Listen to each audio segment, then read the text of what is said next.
Today I'm going to share with you how to precisely blur the background using the latest tools in Photoshop. If you were to simply go to Filter and then Camera Raw Filter, if you scroll down, you would notice that there is a section called Lens Blur. Let's open that up and apply it. Yes, of course you can blur the background with it, but the problem is, if you were to increase the blur and narrow down the focus, you would notice that the edges are absolutely terrible. And it is damn not usable. Where did the hand go? And getting them back is going to be very, very hard. This is a nice blur, but the selection is not okay. This is how to make it right. First, with the background layer selected, press Ctrl or Command J twice to make two copies. The first one is for only the subject. Double click on the text of the layer to name it Subject. And the second one is only for the background. Separating it makes it darn simple. Let's double click on the text again and type in only background. Now let's select the subject layer, and in this case we need to separate the subject. For that, in the contextual taskbar, simply click on Remove Background. If you're not able to see this, right-click outside the canvas and click on Show Contextual Taskbar. Click on Remove the Background. It automatically does everything for you. You don't have to make a selection, create a mask. It is already done. If you see just this layer, it only has the subject. Now let's turn it off for now. And in only background layer, we need to remove the subject and just keep the background. For that, let's bring up the selection of the subject by holding the Ctrl or Command and click on the mask button of the subject layer. We already have a selection.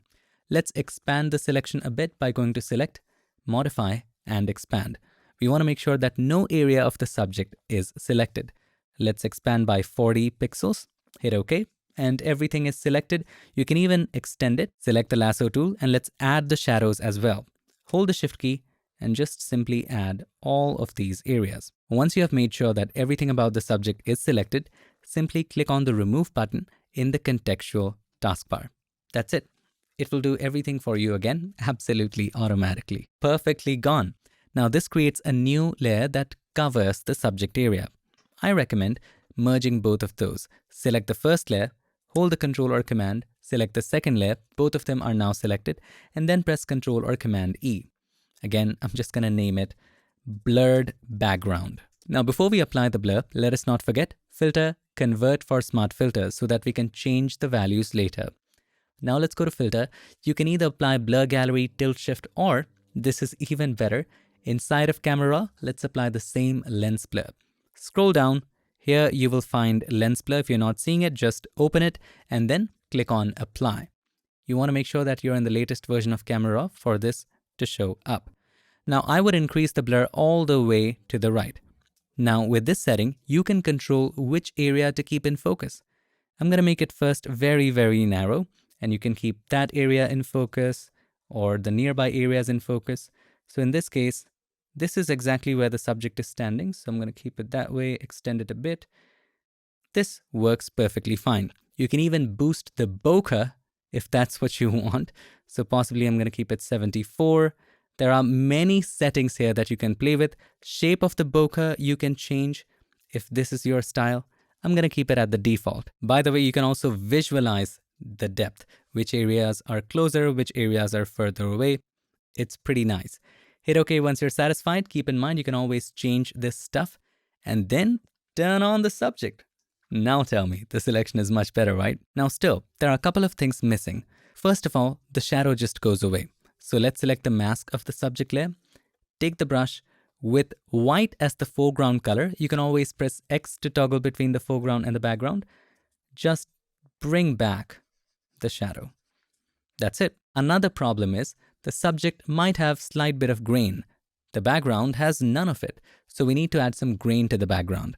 You can again directly do it inside of Camera Raw. To go back, double click on Camera Raw filter. If you're not able to see this, click on the arrow right here and then double click on Camera Raw filter. Now inside of the effects section, just increase the grain. So I'm going to zoom in slightly and then play with the grain.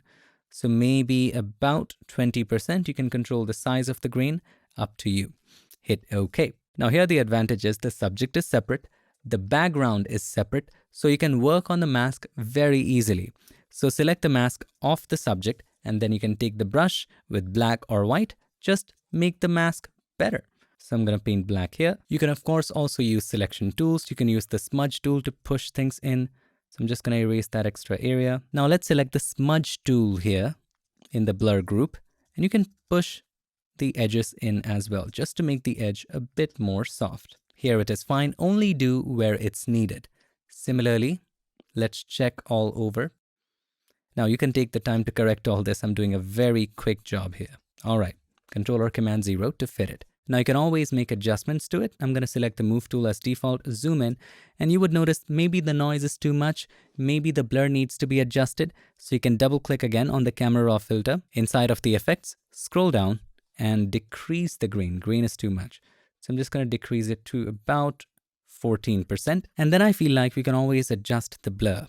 Let's scroll down to lens blur and we can adjust this setting there. And of course you can control the blur amount. If you think it is too much, you can decrease the value. 90 is fine. Hit OK. And that's how to blur the background very easily in Photoshop. Above the subject, I'm just going to brighten it slightly. Click on the adjustment layer icon and then choose curves. One of my favorite things. Take the rightmost slider to the left. Keep in mind, we only want to brighten the subject. So to limit it to the layer beneath it, click on this button. That way it creates a clipping mask. Also, we didn't want to brighten the ground, so we can select the mask of the curves, press Ctrl or Command I to invert it. Take the brush, take a very soft round brush with white as the foreground color, just paint at the top of the subject. That's it. You can always come back to the properties by clicking on the symbol and then adjust it accordingly. This works nice. So that's how to beautifully and easily blur complex backgrounds in Photoshop while maintaining precision. If you were using tilt shift, that's fantastic too, but you only work with planes, even several planes in tilt shift. But this gives you advanced controls with advanced depths. Just separate the background and the subject. I hope you enjoyed this video, and if you did, make sure to give us a like, and also don't forget to subscribe, and not just subscribe. Ring the bell so that you, my friend, don't miss any other future tips, tricks or tutorials. See you in the next one. Till then, stay tuned and make sure that you keep creating.